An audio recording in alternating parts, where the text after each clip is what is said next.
Eh bien bonjour à tous, c'est Leto et on se retrouve aujourd'hui pour une quatrième vidéo sur le let's play de Sekiro. Donc après avoir terminé la visite du domaine Hirata et du château d'Ashina, on va enfin s'attaquer aux deux boss.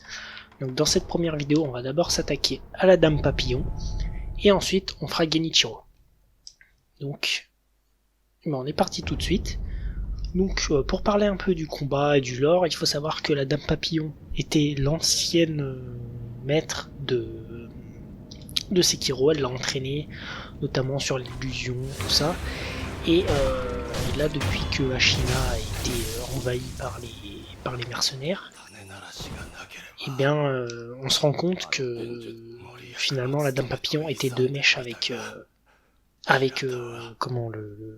chouette pour en fait accéder à l'immortalité. En fait, elle voulait dans son enseignement faire un combat à mort avec Sekiro pour vraiment aboutir à son apprentissage final. Donc pendant ce combat, vous verrez que la Dame Papillon est vraiment très vive. Elle vous attaque sans relâche. En fait, il y a comme une espèce de danse. D'ailleurs, elle le dit elle-même. Et pour vous faciliter le combat, je vous recommande vraiment les shurikens parce que vous verrez à un moment donné, elle va tendre un fil, une illusion d'un fil. Et en fait, vous avez besoin d'avoir des shurikens quand le kanji rouge va s'afficher afin de la faire tomber et de la frapper 2-3 fois. Vous verrez que c'est vraiment très efficace. Donc écoutez, il y a une cinématique avant.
je l'ai eu. Eh ben...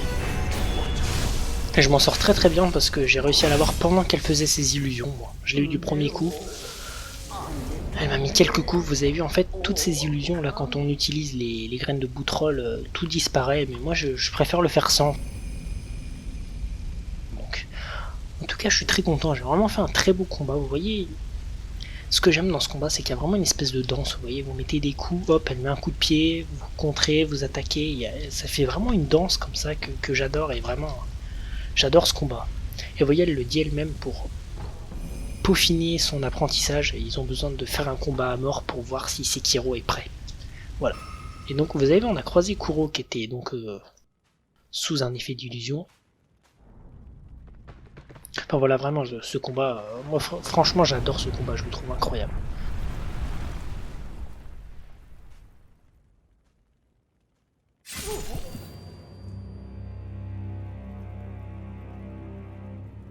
Et là vous voyez Sekiro qui se fait planter par une personne invisible en fait, je vous le dis tout de suite, c'est la chouette, c'est notre père qui s'est fait passer pour mort tout à l'heure, qui nous a tués. Parce qu'en fait le problème c'est que la chouette il nous demande d'obéir au code de fer, donc c'est-à-dire obéir à son maître, donc à Kuro, mais il faut d'abord obéir au père, donc à la chouette. En fait le problème c'est que la chouette était à la recherche lui aussi de l'immortalité, donc il voulait se servir de Kuro pour avoir accès à l'immortalité justement. Et on se rend compte que finalement la chouette c'est vraiment quelqu'un de détestable quoi.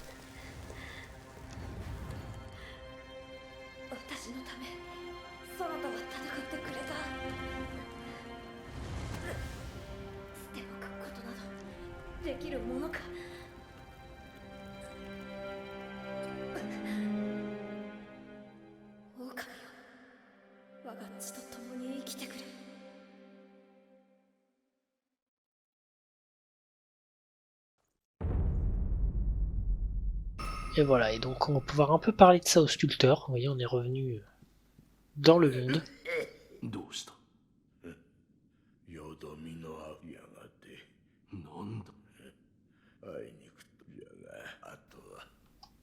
Est-ce qu'il nous en parle? Parce que... Ouais, c'est bon.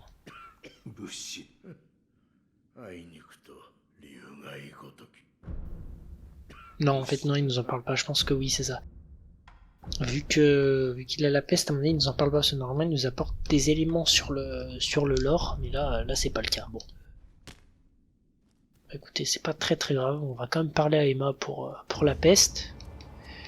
Hop, non, j'ai plus de graines. Voilà, bah écoutez, je vais monter juste mes niveaux, prendre des points de compétence et puis on va arrêter la vidéo là, puis on va faire Genichiro dans la foulée. Donc voilà, on a encore augmenté la puissance d'attaque, donc là je vous dis on va faire vraiment très mal à Genichiro je pense, hein. C'est vrai que je faisais pas trop cette route avant, les autres semi-boss je les faisais après Genichiro ou après la Dame Papillon. Mais c'est vrai que dans cet ordre là ça va bien, j'aime bien. Et là après on utilisera Yeux de Shinobi, ça c'est bien parce que ça augmente les dégâts infligés à la posture quand un contre-mitière y porte. Et ça c'est vraiment une compétence indispensable aussi. Bon et bien écoutez, on a fini, le combat s'est vraiment très bien passé, je suis vraiment content, je l'ai eu assez rapidement en plus, donc j'espère que ces deux vous aura plu, et dans la prochaine on s'attaquera à Genichiro. A la prochaine, ciao.